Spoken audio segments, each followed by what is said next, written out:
Hi అండి, ఎలా ఉన్నారు అందరూ? Welcome to the Monica Simha vlogs. ఈరోజు వీడియో వచ్చేసేసి మనం ఇంట్లో ఉన్న వాటితో ఇన్స్టెంట్గా ఎగ్ రైస్ ఏ విధంగా ప్రిపేర్ చేసుకుందాం చూద్దామండి. నార్మల్గా ఎగ్ ఫ్రైడ్ రైస్ అంటే మసాలాలు కానీ అలాగే సాసులు కానీ ఎక్కువగా వేస్తుంటారు. అవేమీ యూజ్ చేయకుండా మనం ఇంట్లో ఉన్న వాటితోనే ఈజీగా ఏ విధంగా ప్రిపేర్ చేసుకోవచ్చు వీడియోలు చూపిస్తానండి. ముందుగా స్టవ్ మీద కళాయి పెట్టుకొని కొద్దిగా ఆయిల్ తీసుకున్నాను. ఇందులో వచ్చేసేసి జీలకర్ర, అలాగే కొద్దిగా సోంపు, అలాగే కొద్దిగా కస్తూరి మేతి యాడ్ చేసుకుంటున్నాను. కస్తూరి మేతి వచ్చేసేసి ఇలా 2 చేతులతో క్రష్ చేసి యాడ్ చేయడం వల్ల ఏంటంటే మనం తినేటప్పుడు ఫ్లేవర్ అనేది చాలా బాగుంటుందండి.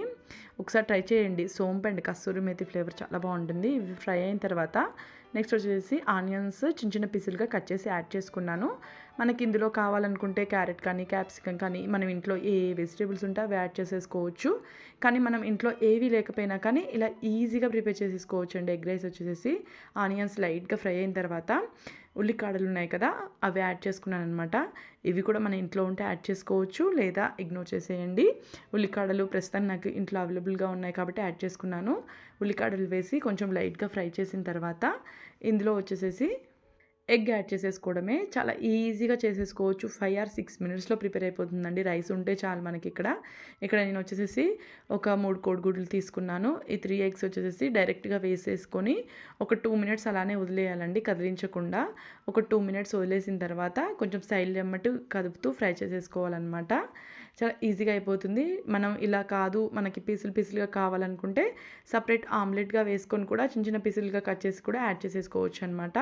లేదా ఇట్లా మాకు పొడిలాగా కావాలనుకుంటే ఇలా ప్రిపేర్ చేసేసుకోవచ్చు ఈజీగా. ఎక్కువ సాసులు మసాలాలు అవి యూజ్ చేయకుండా ఈజీగా చేసేసుకోవచ్చు అనమాట.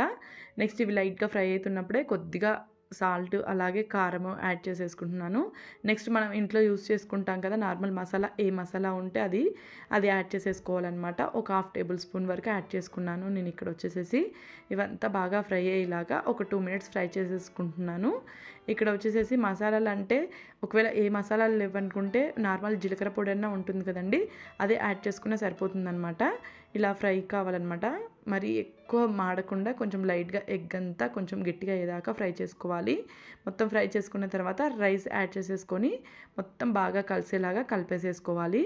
రైస్ యాడ్ చేసిన తర్వాత మాత్రము ఒక 5 మినిట్స్ స్టవ్ వచ్చేసేసి హైలో ఉంచేసేసి ఫ్రై చేసేసుకోవాలి. నెక్స్ట్ వచ్చేసి లైట్గా ఒక 2 or 3 డ్రాప్స్ వచ్చేసి లాస్ట్లో నిమ్మరసం పిండుకున్నానండి. ఇది మన ఆప్షనల్. కొంచెం లైట్గా పులుపులుగా కావాలనుకుంటే పిండుకోవచ్చు, లేదా ఇగ్నోర్ చేసేయచ్చు అనమాట. ఇలా ఈజీగా 2 or 5 మినిట్స్లో మనము ఎగ్ ఫ్రైడ్ రైస్ ఇంట్లో ప్రిపేర్ చేసేసుకోవచ్చు.